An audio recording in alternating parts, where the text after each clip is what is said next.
Greetings one and all. This is X82 with another episode of X82's Unscripted. Now this week's episode I'll be reviewing Nintendoland. Nintendoland and Nintendoland. Damn it, I didn't say mistake as well. Anyway, Nintendoland for the Wii U. Now, if you're like me and have a Wii U, and if you're like me, you have the premium pack or the deluxe pack, which had 32 gigs of memory, and this thing became bundle. Yeah, no, that's right, bundle. Now,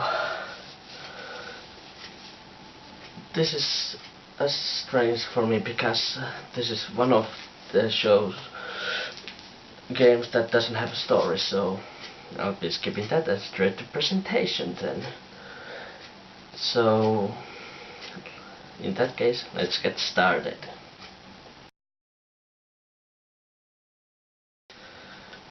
Now the presentation of the game for the one of the first Wii U games that was released. It looked fantastic. Alright, okay, fantastic is a good, but beautiful. Okay, that's better word. Beautiful. Alright, the game looks beautiful. Like, if you like me, and also again, if you like me and move from Wii to Wii U, you can see huge graphical update as being Full HD, 10 Full HD. I'm gonna play so anyway. So, and the sound of the game is also great, as many classic tunes from different Nintendo games like The Legend of Zelda. It has Pikmin, it has Donkey Kong.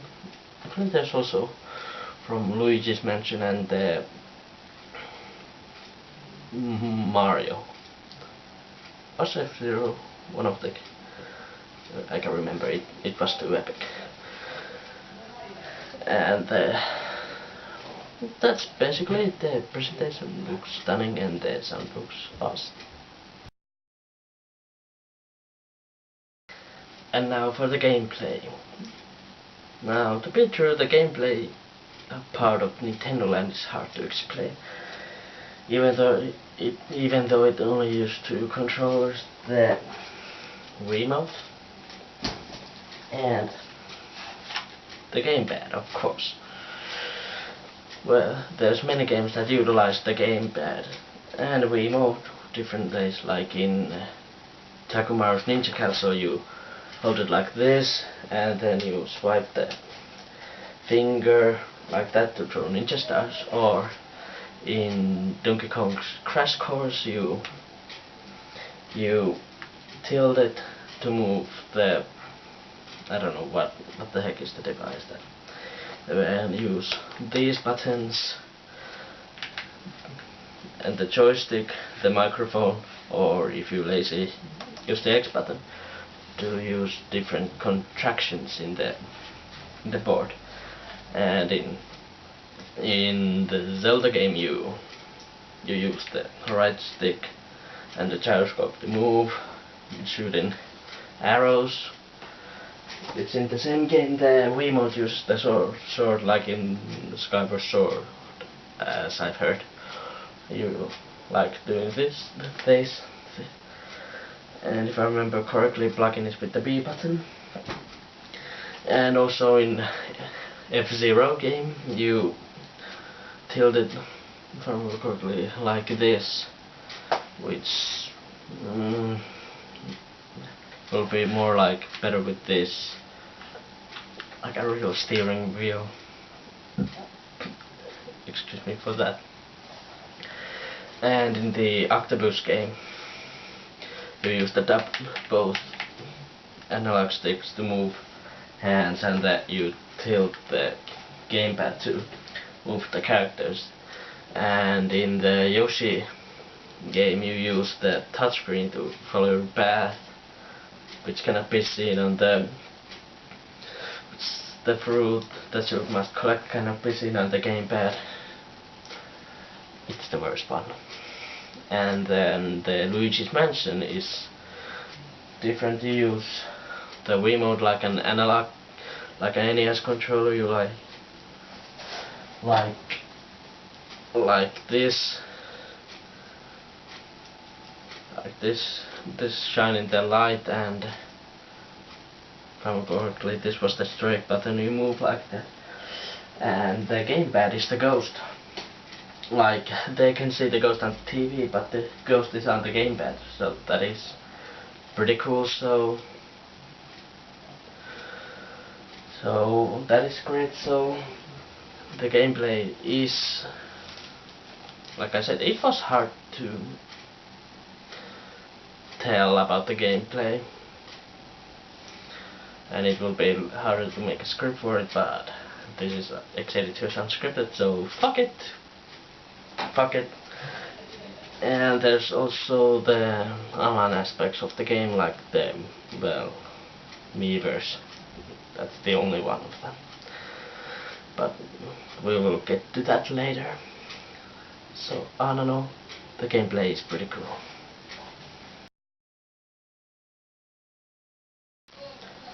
And now for the replayability.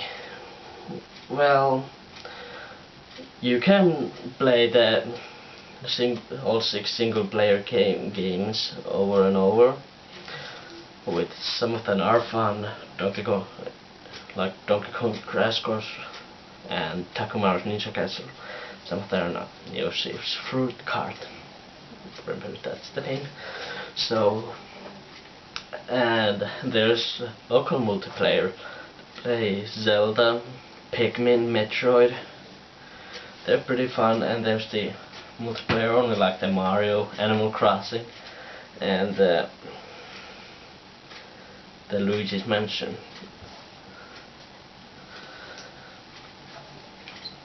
But it's still a little bit disappointment that there is no online multiplayer, like Nintendo have said at the Wii U's launch that they gonna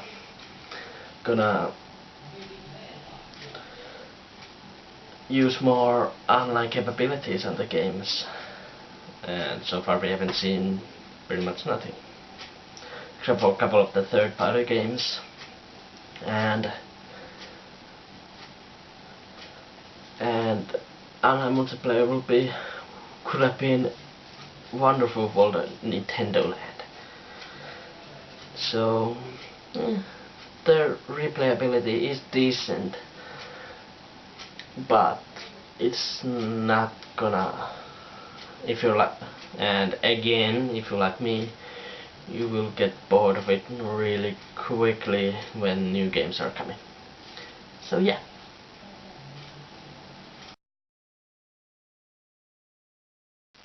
And now for the final verdict. Nintendoland, in my opinion, scores 7 out of 10. It's a fun game, it has great mini games, especially some of the games with multiplayer. But the online multiplayer would be make it even more better. So that was disappointment, and